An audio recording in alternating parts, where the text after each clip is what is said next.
बेशक आपने सुना कि भैरव को जन्म से पहले ही कुछ लोग उसे मार देना चाहते थे, पर भैरव की मां कुंदन बैरागी के साथ शादी करके काली चोटी पर सबसे अलग रहने लगती है। फिर एक दिन अचानक भैरव की मां गायब हो जाती है। एक दिन जब भैरव घर पहुंचता है तो देखता है कि कुंदन बैरागी खून से सना त्रिशूल कुटिया की छत में छुपा रहा है। भैरव भाग के कुटिया के अंदर जाता है तो देखता है कि खून से लथपथ नंदी अपने बिस्तर पर पड़ी है। अब आगे खून में लथपथ नंदी को देख भैरव के पैरों तले जमीन खिसक गई। कुछ देर के लिए उसके दिमाग ने उसका साथ छोड़ दिया। वो कुछ भी सोचने समझने की ताकत खो चुका था। पहले उसकी मां और अब नंदी। बचपन से लेकर अब तक उसने कुंदन से कोई सवाल नहीं किया, पर आज कुंदन ने हर सीमा तोड़ दी थी। भैरव के अंदर सालों का गुस्सा ज्वाला बनकर फूट गया। वो बाहर निकला, लकड़ी काटने वाली कुल्हाड़ी उठाई और कुंदन बैरागी की तरफ बढ़ा। बैरागी जंगल की तरफ मुंह किए खड़ा था। उसकी पीठ भैरव की तरफ थी। गुस्से में अंधे भैरव ने कुल्हाड़ी हवा में उठाई कि तभी पीछे से आवाज आई, भैयू। भैरव के हवा में उठे हाथ और बैरागी की तरफ बढ़ते कदम दोनों वहीं के वहीं जम गए। भैरव ने पलट कर देखा तो खून में लथपथ नंदी आंख मलती हुई कुटिया के बाहर खड़ी थी। भैरव को अपनी आंखों पे यकीन नहीं हुआ। नंदी ने फिर आवाज लगाई, भैयू कुटिया में। भैरव के हाथ से कुल्हाड़ी छूट गई। उसने दौड़ के नंदी को गले लगा लिया। उसकी जान में जान आई। नंदी बिल्कुल ठीक थी। भैरव ने उसे सर से पांव तक देखा। तुझे कहीं लगी तो नहीं ना? ये खून कहां से आया? नंदी ने कुटिया की तरफ इशारा किया। भैरव भाग के कुटिया में घुसा। नंदी के बिस्तर के पास गया। बिस्तर के पीछे पहाड़ी भालू मरा पड़ा था। भैरव ने चैन की सांस ली। खिड़की से बाहर उसने कुंदन बैरागी को देखा। वो अभी भी जंगल की तरफ मुंह किए खड़ा था। भैरव ने नंदी को नहला धुलाकर साफ किया, फिर कुटिया की सफाई में लग गया। जब उसने भालू का शव उठाया तो उसने देखा कि भालू की गर्दन से पीठ तक वही 3 गहरे घाव थे जो गांव वालों की लाशों पर मिलते थे। भैरव ने एक नजर कुटिया की छत की तरफ डाली जहां कुंदन बैरागी ने अपना त्रिशूल छुपाया था। भले ही कुंदन ने नंदी की जान बचाई थी, पर गांव के लोगों को तो उसी ने मारा था। उसका सबूत अब भैरव के हाथ में था। पर आखिर क्यों? भैरव को हर हाल में सच जानना था। उस दिन भैरव ने एक भी मिनट के लिए नंदी को अकेला नहीं छोड़ा। जैसे उसे खोने का डर उसके दिल में बस गया था। भैरव के दिल में उसकी मां के जाने का जख्म आज ताजा हो गया था। रात को भी उसने नंदी को अपने ही साथ सुलाया। छोटी सी नंदी उसका हाथ पकड़े सपनों की दुनिया में खो गई। भैरव की भी आंख लग गई। रात में अचानक दरवाजा खुलने की आवाज से भैरव की आंख खुल गई। वो दरवाजे तक गया। उसे लगा शायद कुंदन बैरागी है, पर जब उसने कुटिया से बाहर देखा तो उसे एक औरत का साया दिखाई दिया। लंबे बाल हवा में उड़ रहे थे।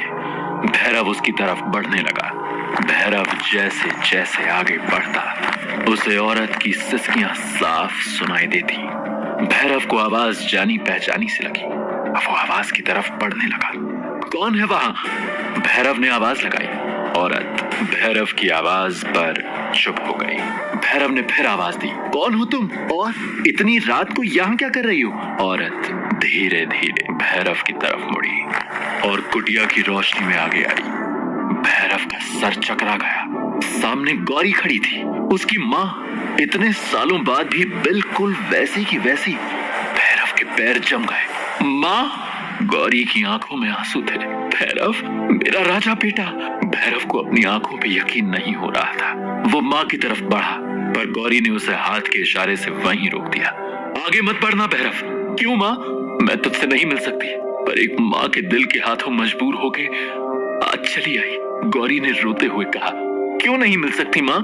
कौन सी ऐसी ताकत है जो एक मां को बेटे से नहीं मिलने देती? प्यार आसानी से नहीं मिलता भैरव, वो कुर्बानी मांगता है। मैं तेरे लिए कोई भी कुर्बानी देने को तैयार हूं मां। एक बार ठीक से सोच ले भैरव, इतना आसान नहीं होगा, और अगर बाद में मन बदला तो मैं तुझसे कभी नहीं मिल पाऊंगी। इसमें सोचना क्या है मां? मेरे लिए दुनिया में सबसे जरूरी तुम हो। तुम्हें वापस लाने के लिए मैं कुछ भी करूंगा। बस मुझे रास्ता बताओ।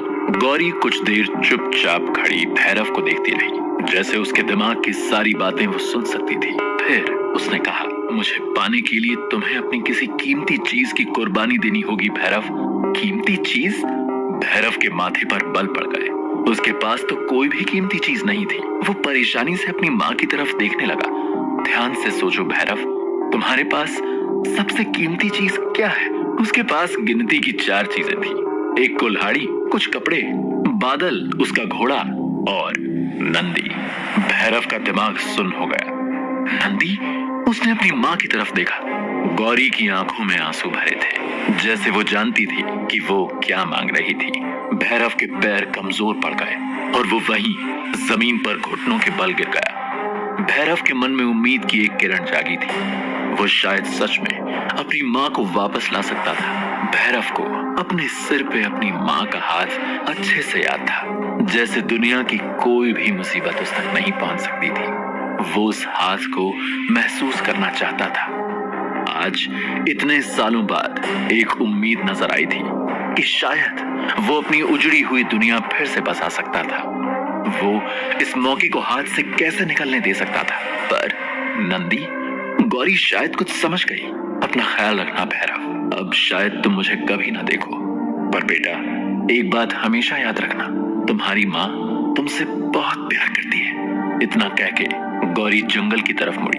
भैरव बौखला गया। नहीं माँ, तुम मुझे फिर से छोड़ के नहीं जा सकती। मुझे रोकने का सिर्फ एक तरीका है भैरव, तुम्हें नंदी को मारना होगा। क्या तुम ये कर सकोगे? मैं करूंगा माँ। भैरव के सिर पे एक जुनून सवार था। उसने कुटिया के बाहर रखी कुल्हाड़ी उठाई और कुटिया में घुसा। नंदी की आंख खुल गई थी और शायद उसने भैरव और गौरी की सारी बातें भी सुन ली थी। वो डरी सहमी एक कोने में खड़ी थी।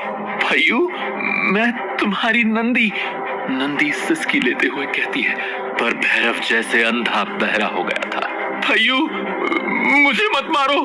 नंदी फिर गिड़गिड़ाती है, पर भैरव के सिर पर जुनून सवार था। वो कुल्हाड़ी हाथ में लिए उसकी तरफ कदम बढ़ाता गया। भैरव अब ठीक नंदी के सामने था और नंदी के पास भी भागने का कोई रास्ता नहीं था। भैरव ने कुल्हाड़ी नंदी की गर्दन पे रख दी। नंदी के मुंह से डर के मारे कुछ नहीं निकला, पर उसने अपनी आंखों से एक आखिरी बार अपने भाई से मिन्नत की। भैयू, मैं तुम्हारी नंदी। भैयू, मुझे मत मारो। भैरव ने हाथ हवा में उठाया और एक ही बार में नंदी का सर धड़ से अलग गिर गया। सामने शीशे में नंदी के खून में भीगा भैरव का चेहरा था और उसके ठीक पीछे थी गौरी। पर जब गौरी ने अपना चेहरा ऊपर किया तो भैरव ने देखा वो 2 लाल आंखें उसको देखकर मुस्कुरा रही थी। वही लाल आंखें जो हर जगह साए की तरह भैरव के साथ रहती थी। भैरव पसीने में भीगा हुआ जाग उठा। उसने बगल में देखा तो लिहाफ की परतों में बटोरी नंदी आराम से सो रही है। एक और डरावना सपना। भैरव कुछ देर नंदी के चेहरे की मासूमियत देखता रहा, जब तक उसके दिल की धड़कन की रफ्तार कुछ धीमे नहीं हो गई। सुबह भैरव रोज की तरह लकड़ियां काट रहा था। भैरव का सिर दर्द से फट रहा था, पर यह दर्द, वो डरावने सपने अब धीरे धीरे उसके जीवन का हिस्सा बनते जा रहे थे। तभी उसने सामने से आती नंदी को देख खुद को संभाला। वो अपनी किसी भी परेशानी को नंदी तक नहीं पहुंचने देना चाहता था। नंदी की भोली सी सूरत पर चिंता की गहरी लकीरें देख भैरव ने पूछा, क्यों मंत्री जी, आज की क्या ताजा खबर है? पर मंत्री जी का मुंह लटका हुआ देख भैरव समझ गया कि मामला गंभीर है। कुछ मिन्नत सिफारिश के बाद नंदी ने बताया, वो अपने स्कूल के नए मास्टर जी है ना, उनसे सारे बच्चे बड़े दुखी हैं। अच्छा, क्यों? कल धक्के की बकरी उसकी हिंदी की किताब खा गई। मास्टर जी ने उसे बाहर खड़ा कर दिया। बताओ जरा, इसमें धक्के की क्या गलती थी? बात तो ठीक है ना? फिर इतने मुश्किल मुश्किल पाठ पढ़ाते हैं और याद ना हो तो बाहर मुर्गा बनाकर खड़ा कर देते हैं। अच्छा, तो दिक्कत मास्टर जी हैं। नहीं बुद्धू, दिक्कत वो नहीं है, दिक्कत तो ये है कि आज गांव के सारे बच्चे मेरे पास आए थे ताकि मैं पगला बाबा से काला जादू करा के मास्टर जी को वापस उनके घर भेज दूं। गांव के बच्चे कुंदन बैरागी को पीठ पीछे पगला बाबा कहकर बुलाते थे। लोगों का कहना था कि उसके बस में दम पिशाच भी है। बस इसी का फायदा उठा के नंदी ने गांव के बच्चों पर अपना रौब जमा लिया था। कोई भी नंदी को किसी चीज के लिए मना नहीं करता था, वरना नंदी उन्हें पगला बाबा से कहकर भस्म ना कर देती। भैरव को नंदी की परेशानी समझ में आ गई। इस बार नंदी अपने ही जाल में फंस गई थी, पर नंदी के सुंदर चेहरे पर चिंता देख भैरव को तरस आ गया और उसने नंदी के आगे हमेशा की तरह हथियार डाल दी। तो मेरी क्या मदद चाहिए?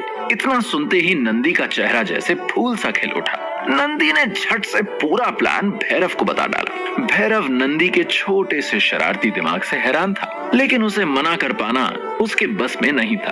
तभी अचानक बैरागी वहां आया। जाके गांव से दूध ले आओ, बैरागी ने गरज कर कहा।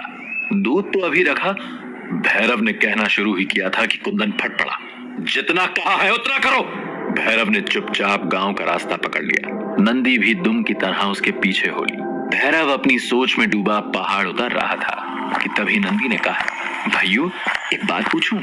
हाँ पूछो। दूध क्या मुंह में भर के लाएंगे? भैरव को तब एहसास हुआ कि वो दूध लाने का बर्तन तो लाना ही भूल गया। उसने नंदी को वहीं सेब के पेड़ पर बैठाया और वापस कुटिया की तरफ दौड़ा। पर कुटिया के करीब पहुंचते ही भैरव ने देखा कि एक आदमी सर से पांव तक काली चादर लपेटे बैरागी के ठीक सामने खड़ा था। उस आदमी की पीठ भैरव की तरफ थी तो उसका चेहरा नहीं देख पा रहा था, पर कुंदन उसे साफ दिख रहा था और कुंदन बैरागी का चेहरा किसी डर से काला पड़ गया था। भैरव ने कुंदन को आज से पहले इस रूप में कभी नहीं देखा था। ये एक अनोखी बात इसलिए थी कि भैरव की जिंदगी में काली चोटी पर उसके परिवार के अलावा और कोई जिंदा इंसान कभी नहीं आता था। कुंदन का ना कोई रिश्तेदार था और ना ही कोई दोस्त। फिर आज अचानक ये कौन आ गया था? कुंदन बैरागी के हाव भाव से ऐसा लग रहा था कि वो इस इंसान के ही इंतजार में सारा दिन नीम के नीचे पड़ा था।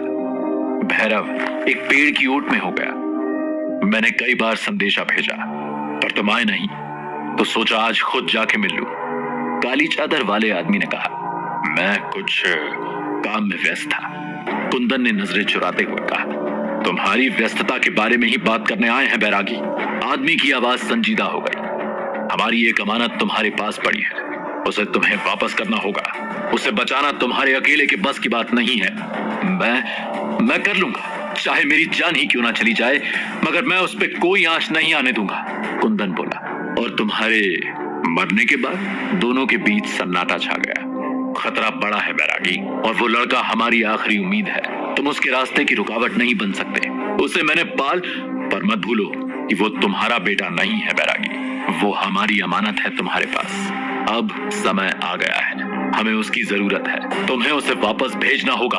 आदमी का स्वर तीखा हो गया था। इतना कह के वो साया जिस रास्ते से आया था उस रास्ते की तरफ मुड़ गया। चादर से मुंह इस तरह ढका था कि चेहरा नहीं दिख रहा था। जाते जाते काली चादर वाले आदमी ने एक बार ठीक उस पेड़ की तरफ देखा जहां भैरव छिपा खड़ा था। भैरव पीछे हट गया। आदमी के मुंह से धीरे से निकला, तथास्तु, और वो मुस्कुराते हुए जंगल में गायब हो गया। भैरव ने अभी अभी जो कुछ सुना था वो उसके होश उड़ाने के लिए काफी था। 100 सवालों ने भैरव को आकर घेर लिया। वो अजनबी कौन था? कहां से आया था? कौन सा समय आ गया है? लेकिन इन सब में एक चीज जो उसके कानों में अब तक गूंज रही थी वो थी, वो तुम्हारा बेटा नहीं है। क्या है भैरव की असलियत? वो 2 लाल आंखें किसकी हैं? और भैरव से क्या चाहती हैं? आखिर कुंदन बैरागी गांव वालों की हत्या क्यों कर रहा है? जानने के लिए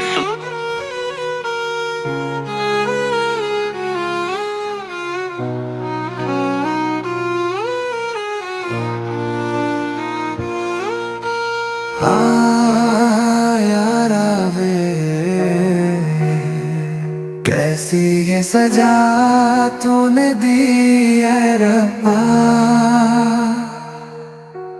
कैसी ये सजा तूने दी है रब्बा। जो अपने थे वो छोड़ चले, जो सपने थे वो तोड़ चले, मेरे जीने की थी तू ही वजह। कैसी ये सजा तूने दी है रब्बा। आ, आ, यारा वे,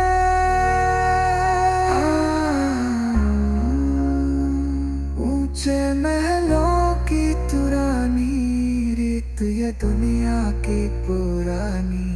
दो दिल वाले मिल ना पाए, अधूरी तेरी मेरी कहानी। याद करे तुझको बेवफा,